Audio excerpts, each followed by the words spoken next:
Right. Yeah. Puts this in her own record first. Record updated. Goes back to the main menu. Kaboom. Sure enough, stored cross-site scripting. All right. Now, this is really interesting. Now that she knows that she can actually store scripts in people's records, she can figure out that if she can only store the script on Jennifer's record, she can get just about anything, read all kinds of patterns, all kinds of stuff. But the problem is that Donna is not at the level in the organization. I mean, yeah, Susan's not at the level in the organization where she can update those particular records. And she thinks about this, and she's done some searches on Google. She finds that a popular technique for getting these sorts of scripts loaded in other people's records is to go ahead and send them an email with a malicious attachment. And when the person clicks on that attachment and wants a script, that can then stick this stuff into their database, taking advantage of this cross-site scripting capability. But in this particular case, she also knows that Jennifer runs their computer security awareness program, and therefore is not likely to be somebody who's going to be clicking on links and email messages. And in fact, if she did that, would probably report her and get her in trouble. But there is another employee that she knows who is not quite so conscientious. And in fact, she has noticed a couple of times walking by her computer during the day, or her computer during the day, she sees that this woman is even still playing Farmville. I think it's Farmville 2 now is actually out there. So she figures, aha. And talking with her a little bit, finds out that she is also very enamored of puppies. She's got pictures of puppies on her desk. She's got those little puppy coffee mugs and things of that sort. And taking that bit of social engineering information, she waits until the puppy person logs into the application and also goes to check her personal email. And she's going to send her this email with the picture of the cute puppy in there, telling her to click on this link to see the cute puppy. Now, this is going to take advantage of a web vulnerability called cross-site request forgery. And I'm not going to go into the details of how we create cross-site request forgery scripts here, but I'll say that Susan did it the same way I did it, which was I just downloaded a tool from the internet, hit the button, and it generated one for me. It's that easy. Again, this is not cutting edge stuff. So Donna comes down here. She clicks on the attachment, and sure enough, the cutest puppy you've ever seen, pops up there. For the purposes of this demo, I just have that set up as a static link to this particular picture from that mail page. In real life, in an actual email application, you would have almost certainly gotten a warning telling you, are you sure you want to view this attachment? It might contain malicious threat or whatever it is that these error messages are saying these days. And of course, she would have just clicked yes, because that's what our users do, and partially because that's what we have trained our users to do, because anytime they've got to run the job or log in or anything of that nature, we tell them just go ahead and hit yes, because that's the only way you're going to get the thing to work. The script will have run, it will have generated a transaction using that carrier ID information that she got earlier, the 46 to 48, to insert the script using the cross-site scripting vulnerability into Jennifer's record, even though this is done and logged in, and the damage is done. And really, that's all we need. All she had to do was just click on that link in the email. She was a completely unwitting accomplice. So, what happens next? Well, Susan goes back to her computer and she starts up Beef. Now, Beef is another one of these things that's easily downloadable in the browser exploitation framework. We're not going to go into how it works. You don't need to know how it works. You just download the thing, you crank it up, and it runs. It even gives you the sample script that you need to put into your attachment that you send to the other person for them to click on. What you do is you cut, you paste it, you put it in there. You don't have to be any sort of elite hacker to get to pull this thing off. And you start it up and you wait. In this case, we wait for Jennifer to log into the application.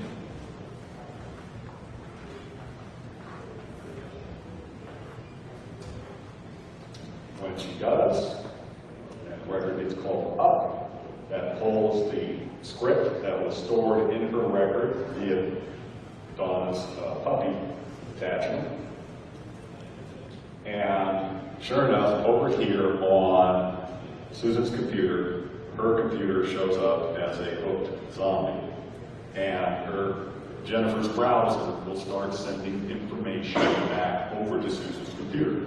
Well, the first thing it sends over here are, a bunch of stuff like Internet Explorer version 8, all this kind of stuff is running.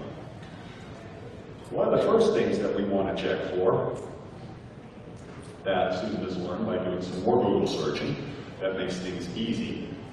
Now, those of you who have seen Beef or can read it here on the screen, I mean, you can see there's a bunch of stuff in there, iPad, Metasploit, all this complicated stuff. But Susan, she doesn't know how to run that, or we don't expect her to. So she just follows the step-by-step approach that she got on the internet, which says, okay, the first thing you want to do is check down here to see if the other person's browser is set up to allow unsafe ActiveX. So you just click, hit execute, you wait a moment, it'll go, it will run silently on the other person's computer, they won't even see anything. And you'll get this message back that says, browser is configured for unsafe ActiveX. Now why is this?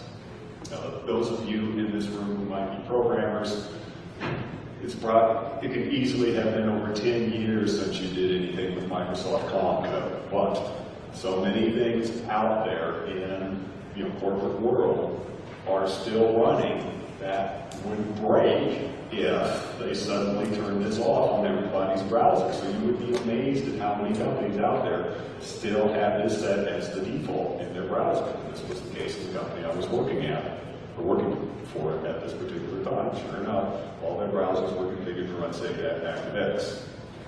All right, so now Susan goes on to step 2.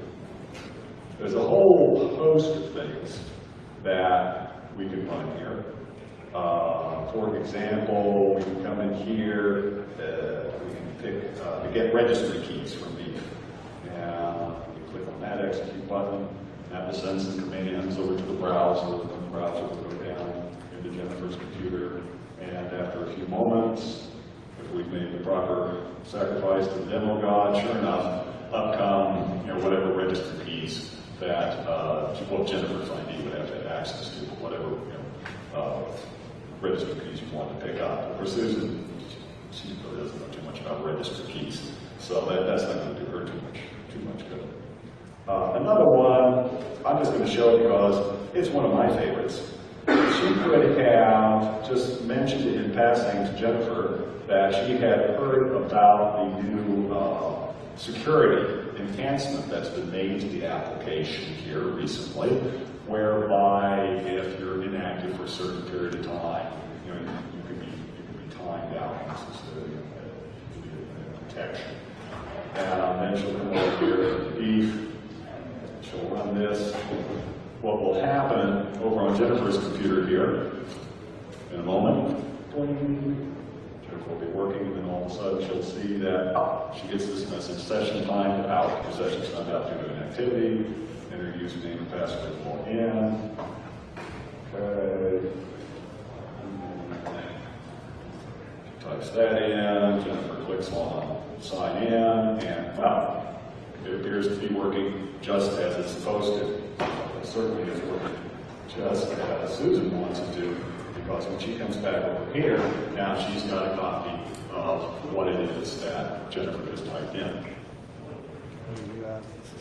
Another handy thing that could be done would be to go into Beef and request the page HTML. Now what this is going to do is exactly what it sounds like. This is going to give you a copy of the HTML of the page that Jennifer is currently looking at. What you could do is that you could then take this, you could make your own version of this, a lookalike version with your own code behind it.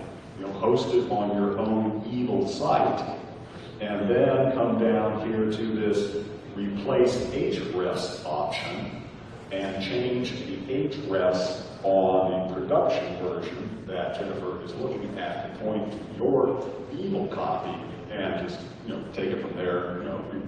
Your imagination is your only limit in that particular case.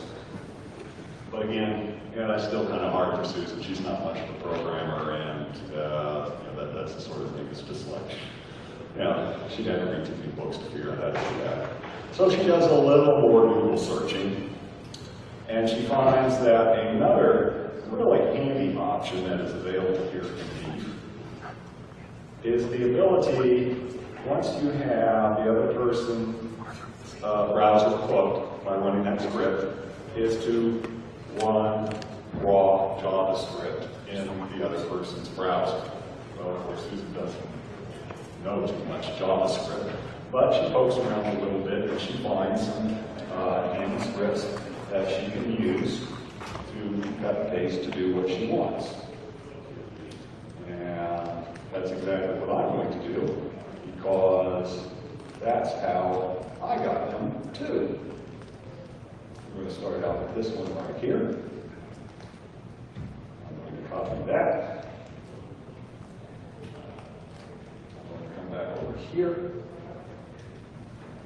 Can't see that there's something amiss with the colors here, but we'll just paste in raw JavaScript. And what this is going to do, execute that, sends it off to the other browser, and in a few moments, it will return the contents of that other user's My Documents folder. All the folders, all the files will be listed here. Now, in this particular case, of course, that happens to be My Documents folder. So before anybody gets a camera out and takes a picture of that, I'm going to move on to the next portion of the assignment, which is we're going to pick one of those files that she saw in that list in the My Documents folder, which was called sensitive.txt. And she takes another script that she just found on Google, copies it right off. Comes over here, raw JavaScript, pastes it in to access, read the sensitive.txt file, executes that. Waits a few moments for the browser to go out, find that file, open it, read it, send the results back, and we see that the contents of it is unsensitive file full of stuff that you should not be looking at.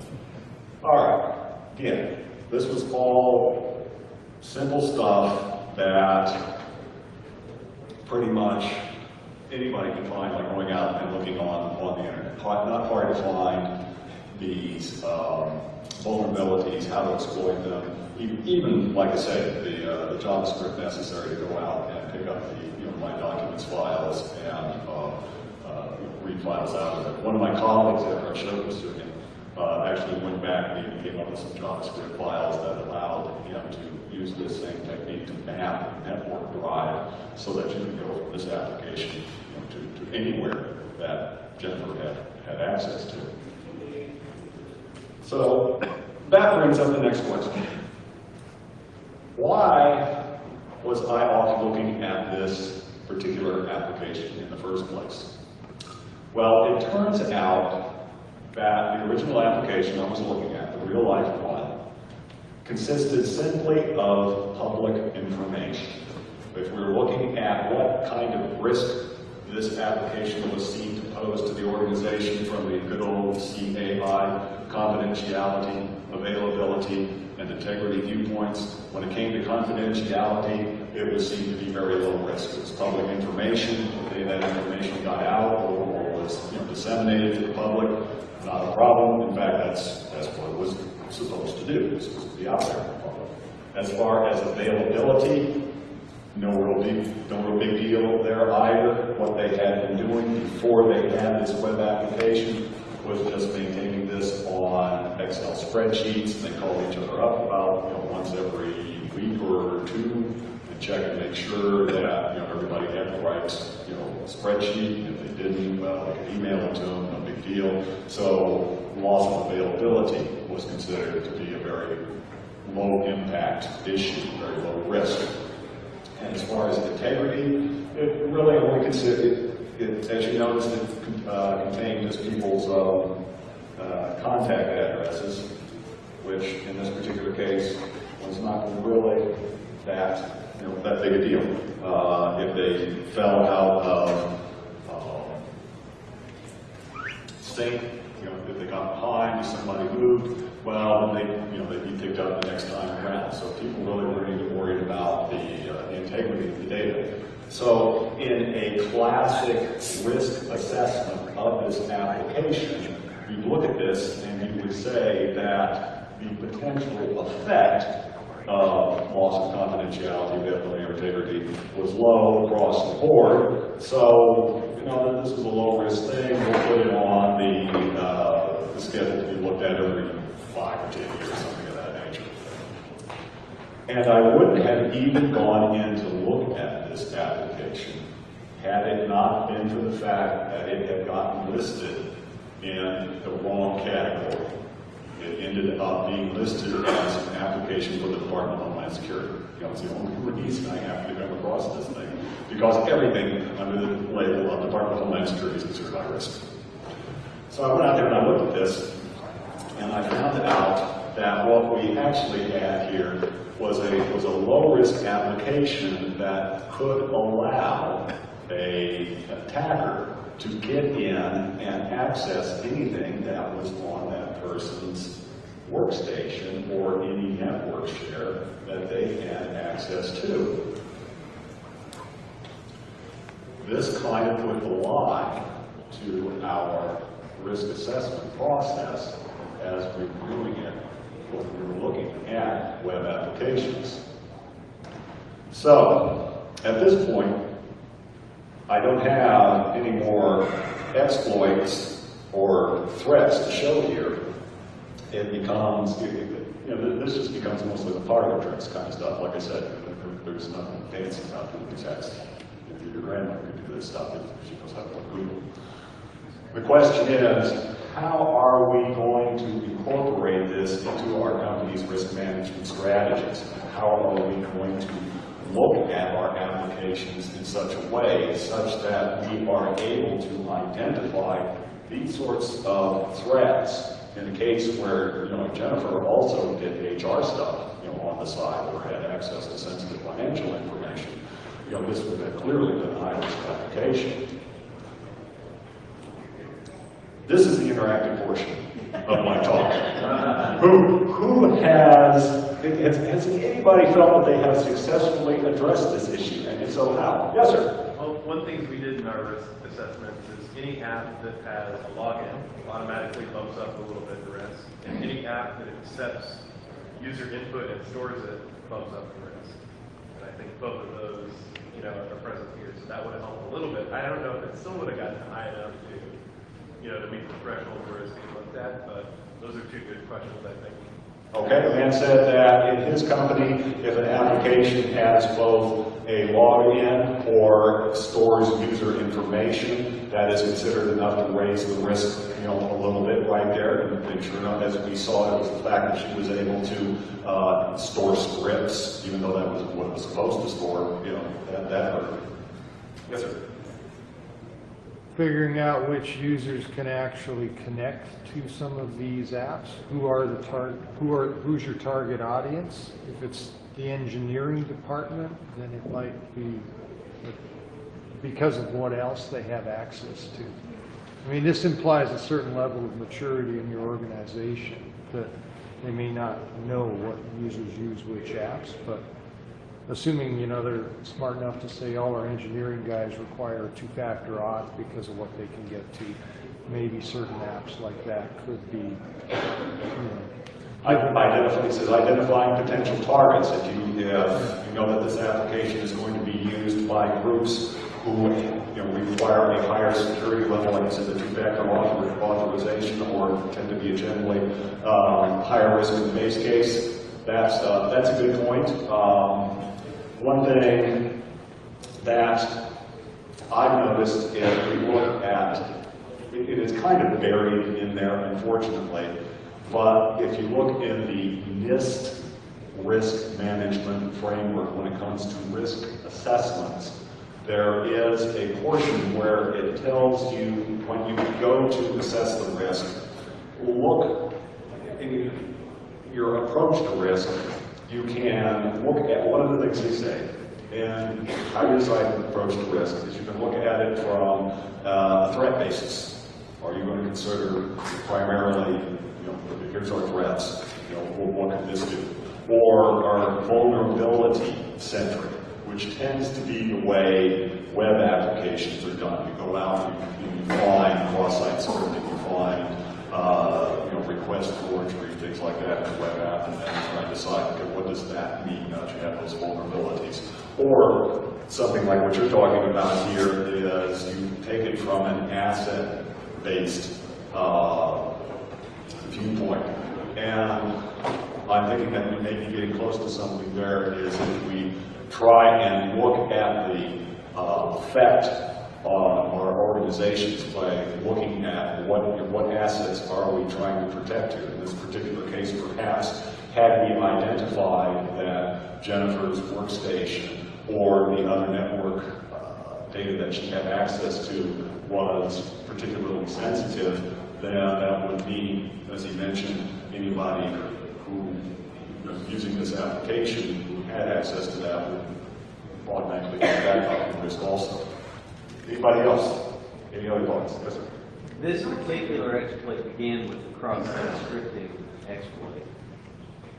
Essentially, if your internal apps meet at least the NOAA's top 10, that's going to keep you from certain very common vulnerabilities.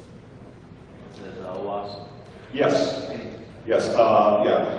Yes, definitely. Cutting down, he says, if we eliminate or we minimize the likelihood that there are going to be vulnerabilities in your application, then that's going to cut down the risk. No question about that, because that cuts down the likelihood of a successful attack. You can't have an attack without a matching vulnerability to go along with that.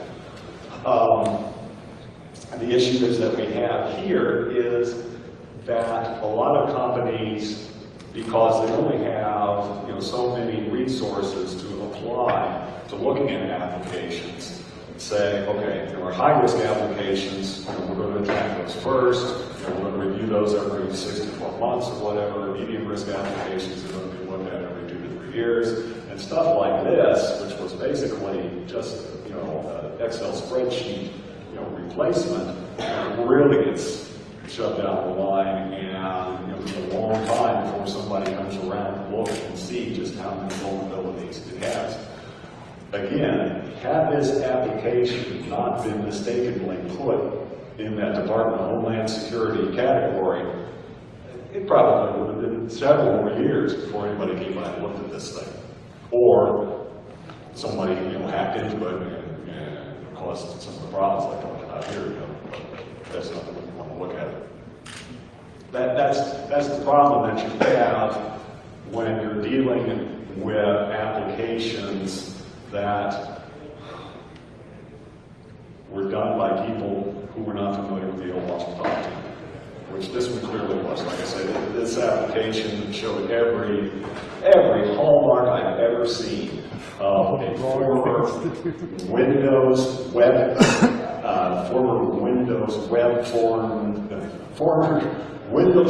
developer being asked to write a web app without being given the proper training. Yes, sir. One thing that we all have to remember is that everybody doesn't work cutting edge. Most of our industries that are functioning in this country work on legacy applications that were specifically written to work on certain machines, and if you update, patch systems or upgrade, you lose the ability to function. The corporations aren't going to do that. They're not going to spend the money to rebuild what they've already built once. Yeah, there's a great point that addresses the business about eliminating the vulnerabilities. Is that, you know, a lot of these things, if they try and upgrade them, you know, they're going to break. And, you know, they don't want to do that, particularly in a case like this where they have this application whose benefit was, you know, just barely enough for the damn thing to even be running in the first place. You know, they're not going to want to spend any money to, you know, upgrade it. But still, once you've got it out there, taking it away from the people who are already using it can sometimes be very, very difficult. Now, in this particular case, I will say, I did not have that problem. I was able to give this demonstration with the actual application to management that week, and by the next week, that application was gone. So I will give them credit for that. They looked at that and they said, those people could go back to just send the spreadsheets between each other. That's all that they really need. Anybody else?